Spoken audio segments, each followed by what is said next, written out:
I recently watched The Fall Guy, and I've got to say, this movie really reminds me of the way movies used to be, in that it's pure escapism that you don't really see that much nowadays. This movie is a love letter to stunt performers, and it's directed by David Leitch, who himself was a stuntman. And as a director, he's done things like Atomic Blonde and Bullet Train. And it stars Ryan Gosling as a stuntman, and it's loosely based off of a 1980s TV show, which I have not seen. The title, The Fall Guy, has a double meaning in this movie.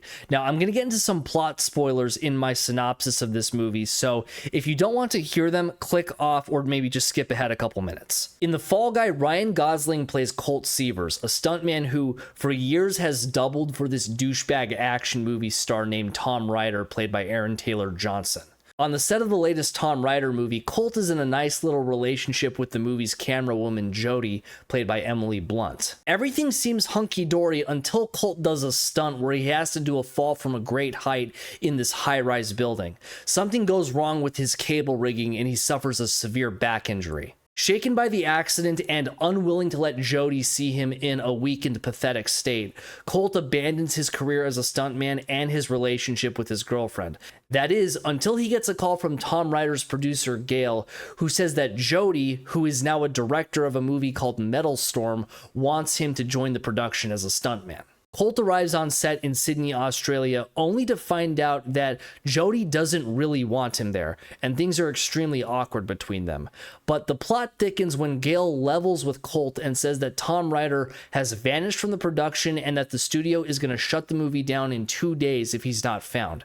She then asks Colt to go find him. Colt begins his search, but when he happens upon a dead body, it becomes more and more dangerous for him as it starts looking like he's being framed for a murder, to be the fall guy, if you will.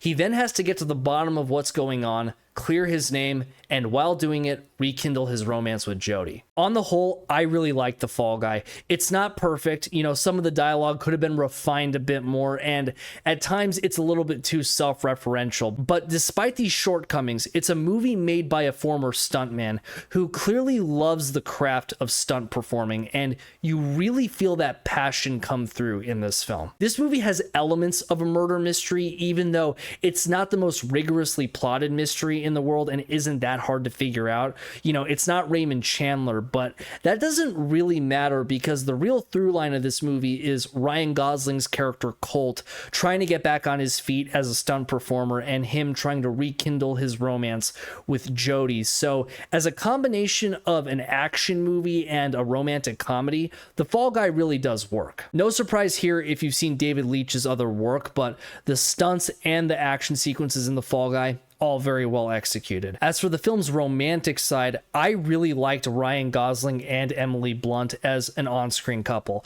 I thought they had fantastic chemistry, and by the end of the movie, it's so satisfying when Colt and Jody get back together. Spoiler alert. Well, it's not really a spoiler, is it? I mean, this was in the trailer. How far would you go for the one that you love? So yeah, the movie does have an uplifting ending, and I like that it's not a movie mired in cynicism and nihilism. It has this nice old-fashioned optimistic charm to it that you don't really see in movies that much nowadays. Of course, this movie's optimism does have a little bit of a wink and a nod quality to it. This shot, again, is case in point. One other thing I appreciate about The Fall Guy is it's not woke. I know some people are tired of hearing about wokeness in Hollywood and whatever. Well, bite me. Movie tickets these days are not cheap, and whether or not a movie is grinding a political axe and pushing an agenda is a concern when considering whether or not to go see a movie. As far as I can tell, The Fall Guy has gotten pretty positive reviews from critics, but they're the kind of positive reviews that still kind of dismiss the movie for not being highbrow. Well, the movie's not trying to be highbrow, it's trying to be a crowd pleaser, and that's obvious because before the movie started, there was a clip of Ryan Gosling and David Leitch thanking the audience for coming to see the movie, which is a practice that was started, as far as I know, by the king of crowd pleasers, Tom Cruise. He did it for Top Gun Maverick, and he did it again for Mission Impossible Dead Reckoning. I don't know if there was an example of someone doing this before Maverick, but that's the first I remember. So I recommend The Fall Guy, and I recommend seeing it in theaters because it's a very good-looking blockbuster movie. It's not the kind of movie that's going to change your life or even make your favorites list, but it's very good entertainment on the whole. So that about wraps it up. Chat it up in the comments down below and leave a like and subscribe if you dig what you've seen today. I'm Grega, and you all look after yourselves. Cheers.